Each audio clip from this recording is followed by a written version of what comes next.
सभी को नमस्ते, सभी को राम राम, सभी को हर हर महादेव। महादेव, हम शुरुआत करने से पहले सिंपल एक मंत्र चैंट करेंगे महादेव का। महादेव की एनर्जीज को ग्रहण करेंगे। ओम त्र्यंबकम यजामहे सुगंधिम पुष्टिवर्धनम उर्वारुकमिव वंदना मृत्योर्मुक्षीयमामृतात्। देखो, अच्छा लगता है, आप करो एक बार इन चीज़ों को, आप अपनी लाइफ में ला के देखो। रियलिटी में काफ़ी चेंज आता है। मेरी लाइफ में आया है, आपकी भी आएगा। Because every person is same. हमारे आसपास हर प्लैनेट्स की एनर्जी है, ठीक है। बस देखने वाला चाहिए, ठीक है। कुंडली तो सब पढ़ते हैं, ठीक है, बस उसे अच्छे से पढ़ने वाला चाहिए। अब हम इसी वीडियो में अब कुंडली की बात करेंगे कि कुंडली क्या होती है।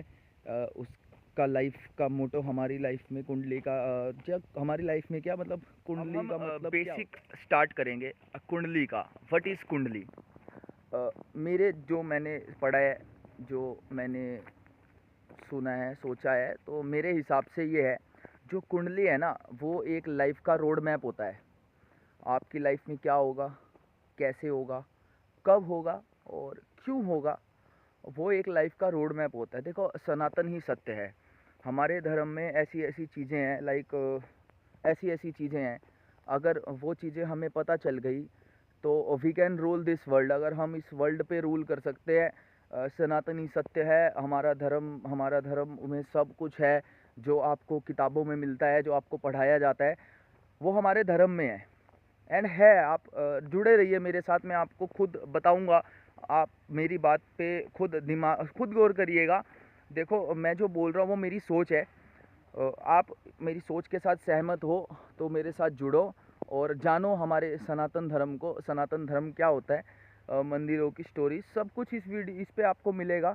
तो अब हम बात करते हैं कुंडली is a road map of your life, ठीक है। देखो, पहला भाव, हम देखो एक भाव के बहुत सारे मतलब होते हैं, बहुत सारे मतलब होते हैं। अगर आप कुंडली को पढ़ने जाओगे तो उसके अंदर आपको बहुत कुछ मिलेगा, बहुत कुछ। पहला भाव आप होते हो, आपकी चीज़ें होती हैं। अगर हम ऑर्गन्स वाइज देखें तो पहला भाव हमारे ये चीज़ होता है, दिमाग होता है हमारा, ठीक है। ऊपर की चीज़ होती है, ठीक है। अब सिर्फ शॉर्ट में करेंगे हम, धीरे धीरे इसको अलग अलग वीडियोस बनाएंगे, अलग अलग वीडियोस में एक्सप्लेन करेंगे। बस आप जुड़े रहिए मेरे साथ, ठीक है। तो और हम पढ़ते हैं second house. Second house is our family. धन, धन का भाव होता है, कुटुंब का भाव होता है। दूसरा भाव कुटुंब का भाव होता है। मृत्यु स्थान भी दूसरा भाव होता है। दूसरे भाव के सामने एट्थ हाउस आता है। एट्थ हाउस मृत्यु का कारण होता है, जो मैंने पढ़ा है। अगर इस किसी को गलत लगता है इस चीज़ में तो आप कमेंट सेक्शन में मुझे बता दीजिएगा, आपने गलत बोला है। आई विल चेंज इट, मैं चेंज करूँगा उसको, सोचूंगा, उस पर विचार करूँगा। बट आप सुनो, जो मैं बोल रहा हूँ उस पर फोकस करो। थर्ड हाउस होता है आपके फ्रेंड्स का, शॉर्ट ट्रैवल का। जैसे हम सिटीज़ में, शहरों में छोटे मोटे ट्रैवल करते हैं, छोटे शहर से इधर उधर जाना। फोर्थ हाउस होता है आपके कंफर्ट का, आपके इमोशंस का, आपकी मदर का। और फोर्थ हाउस, अब क्या होता है ना, इसके अंदर हाउस का भी सिस्टम होता है कि हाउस का रूलर कौन है, कौन सी राशि उसमें आ रही है, बहुत कुछ है, बहुत कुछ। आप समझ नहीं, मतलब समझ पाओगे, आप समझोगे तो समझ पाओगे, ठीक है। बहुत कुछ होता है एस्ट्रोलॉजी में ना, एस्ट्रोलॉजी में बहुत कुछ है। तो फिफ्थ हाउस है आपकी एजुकेशन का, आपके पूर्व पुण्य का। आपने पूर्व पुण्य का, आपके एजुकेशन का, आपके गुरुओं का हाउस फिफ्थ होता है, ठीक है। आपके गुरुओं का हाउस फिफ्थ होता है।